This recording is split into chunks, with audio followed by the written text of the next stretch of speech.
I'm living, 'cause I share every moment. What is going on, YouTube? It is your boy Chris or Karisu, and welcome back to another video on the channel. Now, as you see from the title of the video, I just kind of want to go over a few key things that I use on a day-to-day basis that I never have felt bad about spending money on. Now, when you're in the mid-20s like me, there's a lot of responsibilities that you end up gaining that you didn't have just 5-10 years ago. Now you got to start budgeting. Now you got to start watching how you spend. And even with all that going on, I still feel no guilt about the things on this list. And if anything, I would 100% buy everything on this list over and over and over again. So let's get right into it. And number one on my list is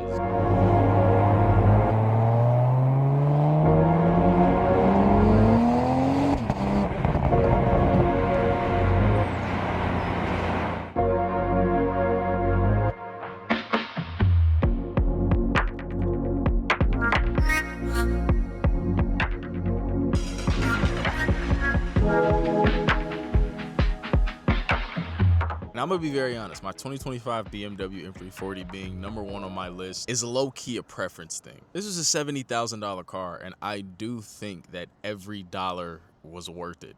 And it really didn't hit me until I came back from my most recent trip when me and a few homies went to Houston for DreamCon. We were out in Houston from Thursday to Monday, and that entire time we had two rentals. We had a newer Ford Bronco, and we also had a newer Toyota Corolla. After driving those cars for a little over a weekend, when I got back into my car and I drove home, I missed how good my car drove. And I can honestly say that is one thing about driving a BMW. I've had this car for a year now, and every single time I get into a car that's not mine and it's not a BMW, it just does not feel the same. I love cars, and in addition to that, I absolutely love my car. This is easily the number one most expensive thing that I've paid for in my 26 years of living, and I would do it again and again and again. I never ever regret how much I spend on this car every single month, for the simple fact that there is nothing quite like driving a car like this. So number two on my list of things that I will never regret purchasing are my 16-inch M4 Max MacBook Pro. When it comes to anything content related, business related, this thing is the best. I spent about $4,000 here on this MacBook Pro. Now granted, I am not a full-time content creator yet, but honestly, when it comes to a do-it-all machine that will allow me to create content all over the world, I don't think I would pick anything other than my MacBook Pro. I can edit full YouTube videos, YouTube shorts, Instagram reels, whatever you name it, it can be done on this thing, and it does it pretty fast considering that it's a laptop. And the funny part about it is I don't even have the most powerful M4 Max chip that you could have gotten. If I am ever blessed enough to create content full-time, this gives me the freedom that I'm looking for in my life regardless. To be able to create content from anywhere in the world and still provide for me, my family, make sure all my bills are paid, and buy the things that I want and need. Experiencing that once in my life just let me know that that is what I'm chasing. Not only do I enjoy being creative and creating content, but I just love being able to do my work anywhere, which is why number two and number three pair so well together, because number three is my Sony FX3. Now, I've kind of taken a turn from gaming content to lifestyle, more vlogs, videos like this, which I enjoy wholeheartedly, and my FX3 allows me to do that with no problem. And just like my laptop was $4,000, actually so was my Sony FX3 before any lenses or microphones or anything like that. So all in all, I spent around $8,000 to be able to create content at a level that I feel like I want to, with good quality, with my audio, visually, and just being able to make something that I like. And I don't think that even $8,000 does that feeling enough justice. So now no matter where I go, I'm able to bring my camera with me, and I'm able to bring this laptop with me, and I am able to create content and enjoy it in the process. I used to always have so many excuses of why I hated bringing my Sony A7 III around. So I ended up getting an A7 IV. And then I was like, you know what? I really want the low light. I want the cinema look, whatever that may be. So I went and I got an FX3, and I do not regret any of my decisions at all. They tell you when you first start out that gear does not matter. And granted, this is not me saying that gear is everything, because it's not everything. But in some cases, it does mean something. I do think that I would be able to make good content from my phone and edit it on CapCut. But when you have a vision for the things that you want to create, if you have the money to buy the things that make that capable, I say 1000% go out and buy that equipment. And if you ask me, between this laptop and this camera that I'm recording on right now, that was $8,000 well spent. Now, number 4 on my list should essentially be on everybody's monthly bill, and that is a gym membership. We are not getting any younger. 10 years ago, I used to be able to go and I used to be able to play basketball for 4 hours, not stretch, go right to sleep, wake up, and do it all again the next day. I'm 26 now.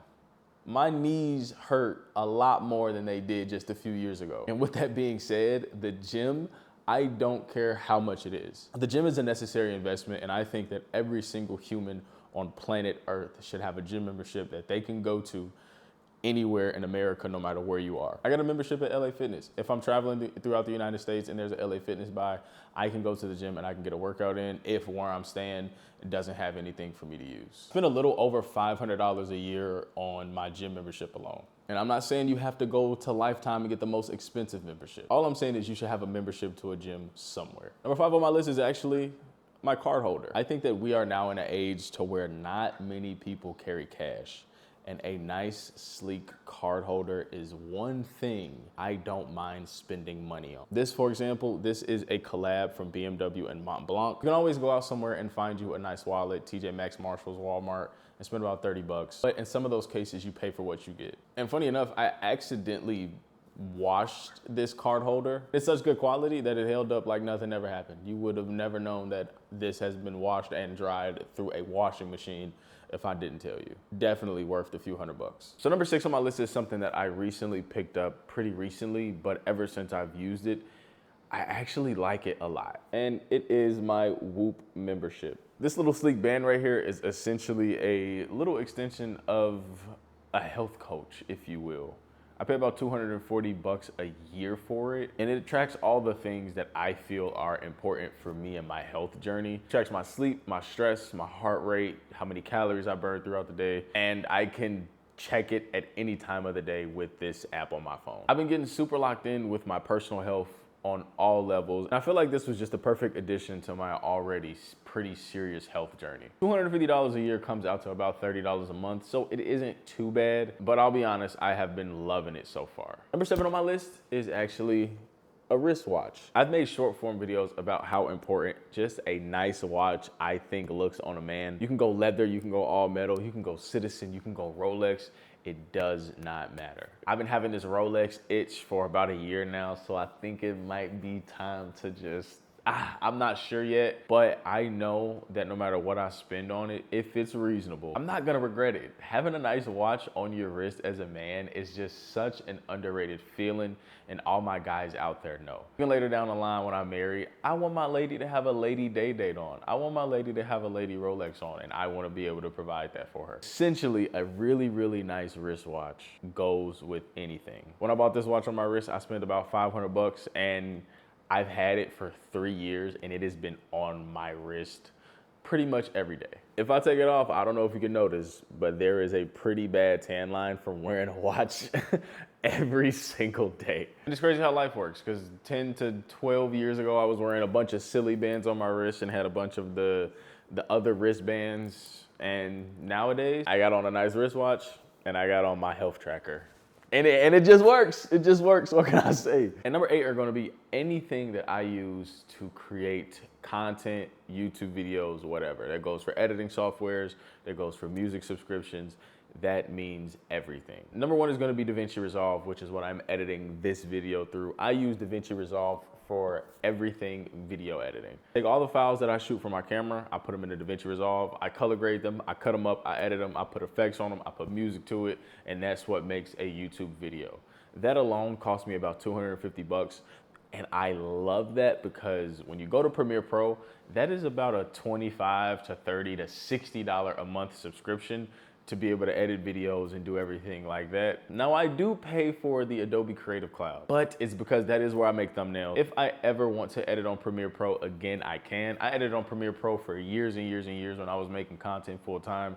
I love both softwares. I just think for the kind of content that I create today, DaVinci Resolve is just what I'm looking for. I pay monthly for MusicBed as well. I think all in all, my monthly expenses for just things content creation related are probably around $100 a month. It's a purchase that I make every single month that is 1,000,000% worth it. I appreciate you guys for watching this video all the way into the end. That is gonna do it for this week's video. I posted something like this as my way of just getting myself back into creating content. At first I thought it was just gonna be all vlogs, but I think it's gonna just be everything that I kind of deal with or use on a day-to-day basis alongside vlogs and whatever else. I do have a Houston vlog coming very soon from my time in DreamCon this year, so that'll be dope. But I feel like I have a lot of good ideas and I did not want to execute them for what I thought I wanted this channel to be. But in all actuality, the channel is called Life of Chrisu. So Life of Chris and everything that I use in my life. So why not? And this is it. This is a video that I want to be able to look back on for myself and be like, wow, I bought one of my dream cars at 25. And it was one of the best purchases I've ever made, you know what I mean? So whatever, I'm rambling on. Thank you guys for watching this video. I appreciate you, and I will catch you guys next week. Posting schedule that I want it to be is every single Sunday, so do not forget that. So this is this week's video. Next week's video will probably be a vlog, and then we're just gonna build on the ideas, and then we're just gonna keep pumping out the content. So subscribe if you are new. I appreciate you guys, and I'll catch y'all on the next one.